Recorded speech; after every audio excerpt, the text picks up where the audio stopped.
This is the front of my note card. This is the back of my note card. I have a mirror set up so I can watch myself tie.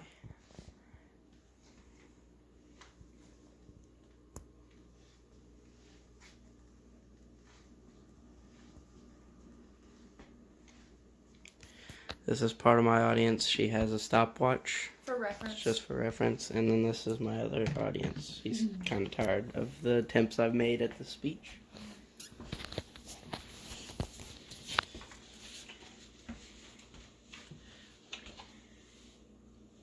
I believe I'm ready. Okay, starting the watch in 3, 2, 1. Have you ever wanted to go to a wedding and you just couldn't find the right thing to wear? It's like you've changed your clothes 1,000 times and just couldn't find the one thing that makes it all go together. Well, today I can help you with that problem by teaching you how to tie a tie. And this knot in particular is called the Eldridge knot. It looks good for anything from interviews to weddings to parties, whatever you need. So when I was in BPA is when I actually learned how to do this knot.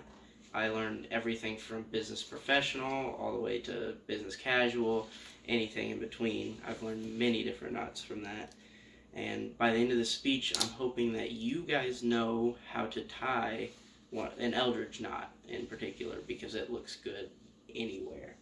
So we're going to start off with the type of tie to use. You're going to want a solid color tie for more business professional stuff. And then like parties or funerals, you're going to want whatever your favorite design is. And the other part to the tie is you want it to be really long. This tie looks long, but it's actually kind of a shorter tie. So we're going to have to adjust accordingly, but a longer tie would be better. We're going to start by putting it around our neck, of course. It's where you tie a tie.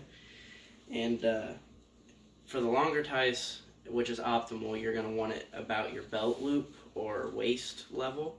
But since this is a shorter tie and they're about even, I need to bring my narrow end down. And I normally put my wide end about belly button, and the narrow end needs to be about twice as long.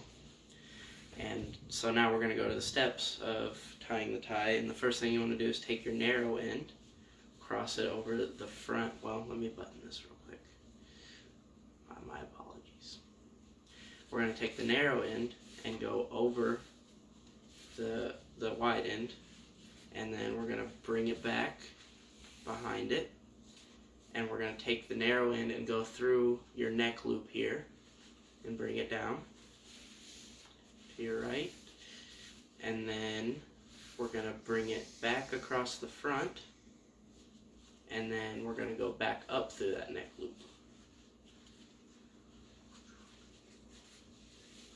And you're going to want to adjust while you're tying to make it look professional. And you bring it over here, and we're going to loop around back, but keep this a little bit loose because you're going to have to put your narrow end through that, just like this. And pull up, and you want to adjust as you're tightening it. And then the next thing you want to do is take it down through the neck loop, like that, and then back up this way and leave this loose again, which I probably will run out of tie here, and you want to bring this back through that loop that you just made and tie it, which this is not optimal because it is a short tie and I did run out of tie. But I can still explain how the adjustments work. You pull on the wide end to lengthen your tie, and it tightens your neck up here, and then the shorter end will tighten the actual knot. And you want to adjust it to look close to about like this. I mean, this is not too bad. And with the longer ties, this little extra piece you want to just tuck behind here. So, and then you can put your collar down, and put your collar down like this, and now you have your Eldridge knot tied.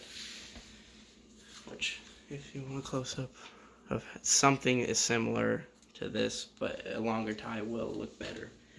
But the steps are exactly the same. And now that you got it tied, you can go to that interview with confidence. this knot is not for everyone. It's very intricate. It'll turn heads with envy. And now you can just think about that wedding, looking snazzy, and the interview, getting hired.